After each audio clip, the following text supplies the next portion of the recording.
All right, listeners, ready for some Shakespeare? Today, we're diving into Act 5, Scene 1 of Romeo and Juliet. Whew, things are about to get messy. Yeah, they really are. Mm. Remember, at this point, Romeo's banished. Right. Juliet's taken that potion to make everyone think she's dead. Oh, yeah, things are not looking good. No, they are not. And communication in fair Verona.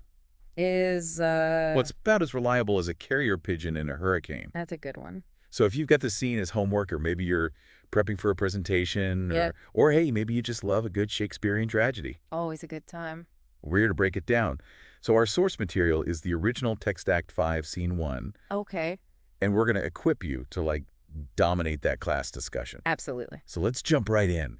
This is where the play really takes a turn. Yeah, it does. It sets us up for that, super devastating climax. It does. But get this, the scene opens with Romeo, and he's feeling pretty good. Really? Yeah, he's talking about happy dreams. And Juliet, Wow. it's almost like Shakespeare's playing a cruel trick on us. Yeah. Giving us this glimpse of hope and Yeah, then... ripping it away. Yeah, exactly. Yeah. Why do you think he does that? Well, you know what's so fascinating here is how Shakespeare uses contrast Okay. to really heighten the impact of the tragedy. It's like building a roller coaster. Right. The higher you climb towards happiness, the steeper and more shocking the plunge into despair. Okay. And we, the audience, feel that shift even more intensely because we've just witnessed Romeo's, fleeting moment of joy. Right. And then, bam, enter Balthasar, Romeo's servant, Oh, boy. with news from Verona. Uh-oh. And it's not the good kind. Okay. He tells Romeo that Juliet is dead. Oh, no. Now, of course, we know she's not. Right. But Romeo doesn't. How does this news hit him?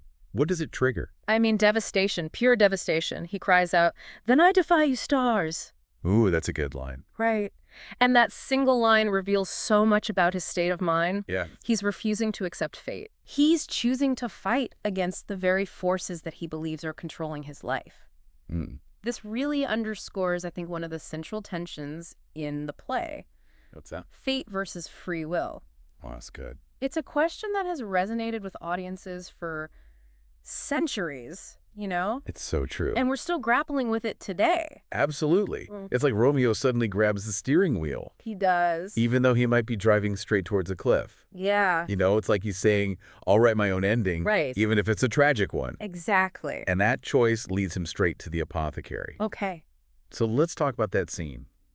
Shakespeare gives us this incredibly detailed description of the apothecary in his shop, He does. and it's frankly creepy. It is. Why do you think he goes into so much detail? What's he trying to emphasize? Well, if we connect this to the bigger picture, Okay. the detailed description of the apothecary shop is doing a lot of work. Okay. It's painting a picture of poverty and desperation. We see this man who's struggling to survive, which highlights the moral dilemma he faces when Romeo asks him for poison, Right. something that's illegal to sell, but it also serves a symbolic purpose. Okay. This shop, with its tattered weeds, beggarly account of empty boxes, this collection of strange ingredients, Yeah. becomes a symbol of death itself. Ooh. It's a visual representation of the dark path Romeo is choosing to take. Whoa, that's good. It's like Romeo's walking into a physical manifestation of his own death wish. Exactly. And then there's that dialogue between Romeo and the apothecary. Romeo basically says, look, the world's not going to make you rich legally, so break the law, take my money, and give me the poison. Yeah. This line is chilling, isn't it? What do you think Shakespeare's trying to convey here? Oh, this is where it gets really interesting. Okay. That line shows just how deep Romeo's despair has become. He's not only defying fate, but he's also justifying illegal actions to achieve his goal. It's true. It's a disturbing glimpse into how desperation can warp our moral compass. And it raises some uncomfortable questions about the choices we make when we feel like we have nothing left to lose. And the apothecary, driven by his own need, agrees.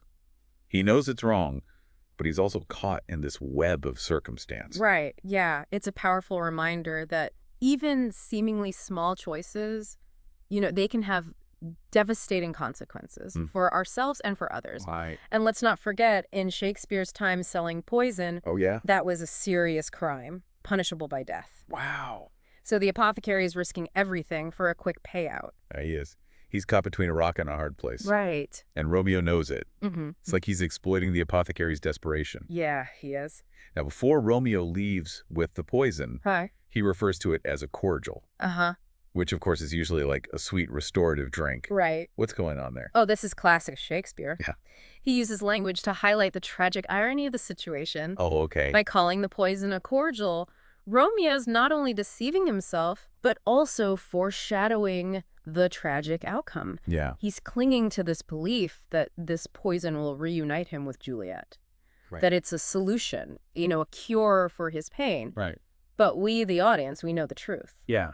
It's a reminder that grief can really distort our perception, leading us to make choices that might seem rational in the moment, Right. but ultimately lead to destruction. It's a classic case of dramatic irony. It is. We know what's going to happen, but Romeo is completely oblivious, Right. stumbling towards his doom. Yeah.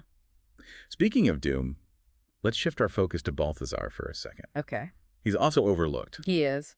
but he plays a pretty crucial role in this whole tragedy. Yeah. He's the one who brings Romeo the news of Juliet's supposed death, Right.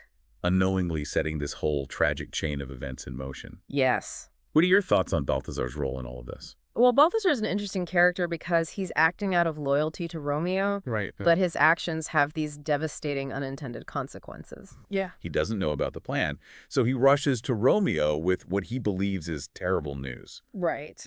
And this raises the question, could he have done something differently? That's a good question. Could he have questioned the situation more closely, or was he simply a pawn in a larger game of fate? It's like Shakespeare is showing us how even well-intentioned actions can have tragic outcomes, Yeah, especially when communication breaks down. absolutely. And communication is definitely broken in this play. Oh, for sure. No cell phones, no emails, just a whole lot of missed connections Right. and misunderstandings. So remember, we're talking about this in the context of junior high and high school students Okay. who are studying this play. How would you guide them to understand these larger themes at play here? Right. Like the idea of fate versus free will, or the destructive power of societal pressures. Well, one way to approach those themes is to encourage students to think about the choices that Romeo makes throughout the play. Was he destined for tragedy from the start, or did his impulsive actions lead him down this path? Could he have chosen a different path? How did the feud between the Montagues and the Capulets limit his options and influence his decisions? Right. These questions can spark some really lively debates in the classroom Yeah. and help students connect with the play on a deeper level. It's also important to remember that these young lovers, Yes. they were living in a world where their families hated each other. They did. That kind of pressure can be incredibly isolating Yeah. and make it even harder to make rational choices. Absolutely. It's no wonder that Romeo feels so trapped and desperate. Right. It's important for young readers to understand that Romeo and Juliet weren't just these star-crossed lovers. Right. They were victims of their circumstances. They were caught in a web of ancient hatred that ultimately destroyed their chance at happiness. True. It raises questions about the responsibility of the older generation and the consequences of their actions on the younger generation. And it's not just the feud. There's also the pressure to conform to societal expectations. Right. Romeo feels obligated to avenge his friend Mercutio's death, and Juliet is expected to obey her father and marry Paris. Yeah.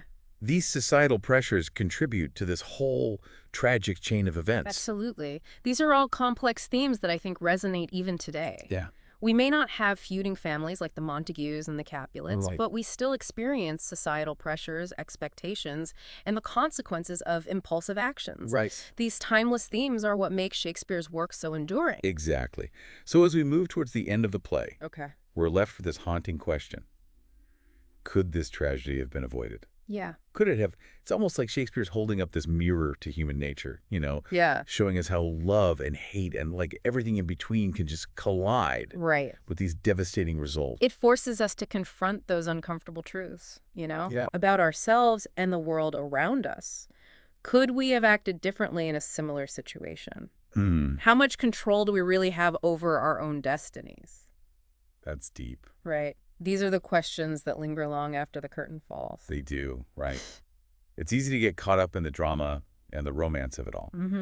But we have to remember that at its core, Romeo and Juliet is a tragedy. Yeah. And this scene with Romeo buying the poison, Yeah. it really sets the stage for that final devastating act. It does. It's a pivotal scene because it marks the point of no return. Oh, yeah. Romeo's made his choice, and the consequences are going to be irreversible. Right. And for young readers, especially those experiencing the play for the first time, Right. it's important to emphasize that Romeo and Juliet's story isn't just a romantic tale. No, it's not. It's a warning about the dangers of unchecked emotions and impulsive action. Absolutely. It's a reminder that our choices matter. Yeah.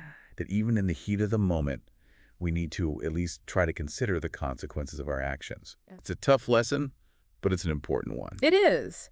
And for those students, who are looking to impress their teachers, Okay. I think it's worth pointing out how Shakespeare uses language to foreshadow that tragic ending.